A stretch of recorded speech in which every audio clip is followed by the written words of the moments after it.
નમસ્કાર મિત્રો, કેમ છો બધા? આપ સૌ પણ ઘરે બધા સુરક્ષિત હશો. મારી પણ ફરી એક વખત તમને બધાને વિનંતી છે, ઘર પર જ રહેજો. કારણ કે જો વહેલા આપણે શાળાએ આવવું હશે તો અત્યારે ઘર પર રહેવું જરૂરી છે અને સાવચેતી રાખવી પણ અત્યંત જરૂરી છે. તો આવો આપણે પાછું શીખીએ નવો એક ટેન્સ, જે છે perfect present tense. Perfect present tense એટલે શું થાય? પરફેક્ટ, પૂર્ણ. પ્રેઝન્ટ એટલે શું? વર્તમાન. અને કાળ, ટેન્સ એટલે શું? કાળ. પૂર્ણ વર્તમાન કાળ. હવે પૂર્ણ વર્તમાન કાળ કોને કહેવાય? ગુજરાતીમાં એની ડેફિનેશન આપણે જોઈએ તો પૂર્ણ વર્તમાન કાળ કોને કહેવાય? કે જે ક્રિયા વર્તમાનની પૂર્ણ થઈ ગઈ છે પરંતુ તેની અસર ચાલુ છે.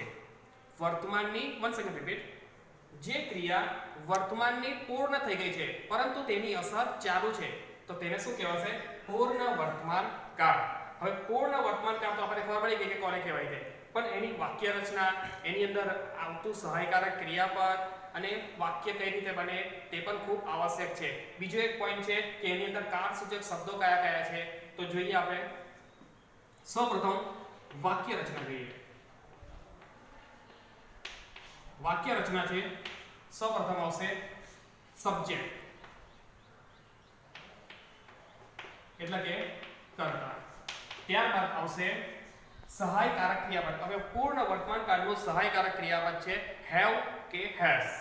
એક વચનની અંદર હેઝ અને બહુવચનમાં હેવ. અને એવા પણ જો આઈ વી યુ અને ધે હોય, જો આઈ વી યુ અને ધે હોય તો તેની સાથે વપરાશે હેવ. તો હેઝ સેવા વપરાશે? હી, સી, ઇટ. અને કોઈ નામ સૂચક શબ્દ હોય, કોઈનું નામ હોય, નાઉન હોય તો તેની સાથે વપરાશે હેઝ. આઈ વી યુ ને ધે સાથે વપરાશે હેવ અને હી, સી, ઇટ ની સાથે વપરાશે હેઝ. એ યાદ રાખજો. તો સબ્જેક્ટ એટલે કે કર્તા હેવ હેઝ પ્લસ ક્રિયાપદને ભૂતકૃદનનું રૂપ. ભૂતકૃદનનું રૂપ એટલે શું? V3. V1 એટલે ક્રિયાપદનું મૂળ રૂપ, V2 એટલે ક્રિયાપદનું ભૂતકાળનું રૂપ, V3 એટલે ક્રિયાપદનું ભૂતકૃદનનું રૂપ અને V4 એટલે ક્રિયાપદનું વર્તમાન કૃદનનું રૂપ એટલે કે ing. તો અહીંયા આપવાનું છે have has પ્લસ ક્રિયાપદનું ભૂતકૃદનનું રૂપ એટલે કે eat હોય તો eaten, ઓકે, take હોય તો taken, go હોય તો gone. ત્યારબાદ આવશે કર્મ.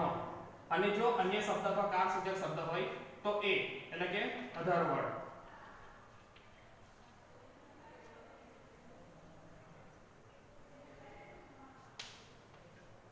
અધર વર્ડ.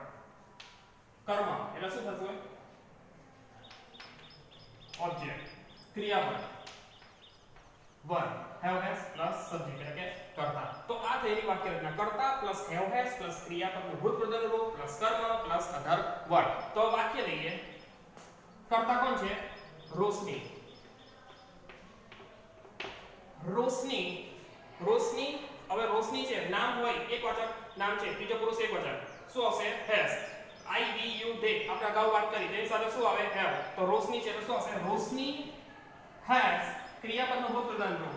રોશની ગીત ગાયું, રોશનીએ ગીત ગાયું તો રોશની has ગાવા માટે શું વપરાય? sing. આ sing નું ક્રિયાપદનું ભૂતકૃદનનું રૂપ શું થાય?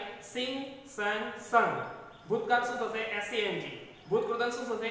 sung. યાદ રાખજો. has sung ક્રિયાપદ, ક્રિયાપદ કર્મ. કર્મ શું થશે? એટલે શું ગાયું. શું થી પ્રશ્ન પૂછીએ, જવાબ શું આવશે? જે જવાબ મળે તે કર્મ કહેવાશે. તો ગીત ગાય છે તો રોશની has sung a song. બરાબર? રોશની has sung a song. અન્ય શબ્દ જો લખવો હોય તો લખવાનું. તો આપણે just, just now, ever, never, since, for, yet, already આ બધા તમામ કારસૂચક શબ્દો છે. તેના દ્વારા પણ આપણને ખબર પડશે કે પૂર્ણ વર્તમાન કાળનું આ વાક્ય છે. તો રોશની શું થયું? કર્તા. ત્યારબાદ સહાયકારક ક્રિયાપદ. ત્યારબાદ આ શું થશે? ક્રિયાપદને ભૂતકૃદનનું રૂપ અને આ શું થયું? કર્મ.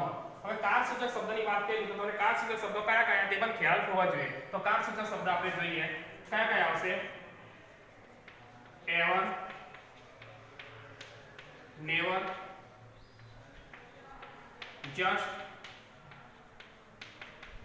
just now, since,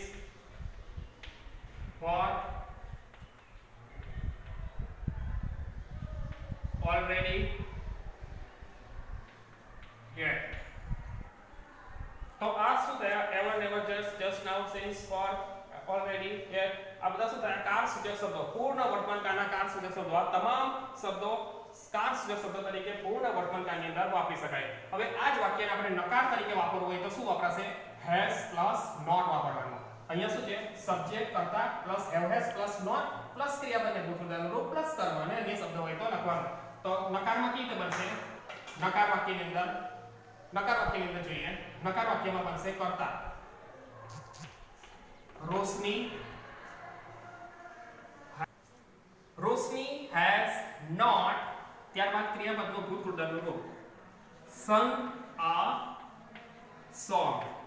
તો આ વાક્ય થયું નકારનું. હવે તમને વાત કરી હતી એ રીતે પ્રશ્નાર્થ વાક્ય જ્યારે બનાવવું હોય, પ્રશ્નાર્થ વાક્ય બનાવવું હોય તો એમની અંદર સહાયકારક ક્રિયાપદ કરતા પહેલા આવે. સહાયકારક ક્રિયાપદ કઈ વાત કરી હતી? સહાયકારક ક્રિયાપદ is, am, are, was, were, have, has, had, would, should, could, may, might, must, do, does ને did. આ તમામ શું છે? અલગ અલગ કાળના સહાયકારક ક્રિયાપદ છે. જે રીતે કે પૂર્ણ વર્તમાન કાળના સહાયકારક ક્રિયાપદ છે have પ્લસ had, have અને has.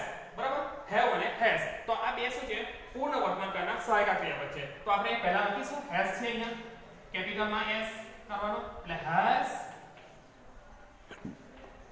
રોશની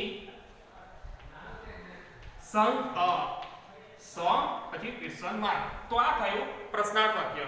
તો મિત્રો પૂર્ણ વર્તમાન કાળની આ હકાર, નકાર અને પ્રશ્નાર્થની વાત થઈ અને એની અંદર અગત્યનું most important ever, never, just now, since, for, already, yet આ તમામ શબ્દો જે છે તે શું છે? કાર સૂચક શબ્દો પૂર્ણ વર્તમાન કાળના. અને ફરીથી તમને કહી દઉં કે પૂર્ણ વર્તમાન કાળ ક્યારે બને? કે વર્તમાનની કોઈ ક્રિયા પૂર્ણ થઈ ગઈ હોય પરંતુ તેની અસર ચાલુ છે. બીજી વસ્તુ એક અગત્યનો પોઈન્ટ કહું કે સાદા ભૂતકાળ સાથે વર્તમાન પૂર્ણ વર્તમાન કાળને કોઈ લેવા દેવા નથી. બરાબર છે? એ વાત અલગ જ છે આખી. તો એના પછી આપણે શીખીશું સાદો ભૂતકાળ, સિમ્પલ પાસ્ટ ટેન્સ. તો અત્યારે તમે આનું રિવિઝન કરશો અને જો કોઈ પણ પ્રશ્ન હોય તો નીચે આપેલ કોમેન્ટ બોક્સની અંદર આપ તમારો પ્રશ્ન રજૂ કરી શકો છો. Thank you.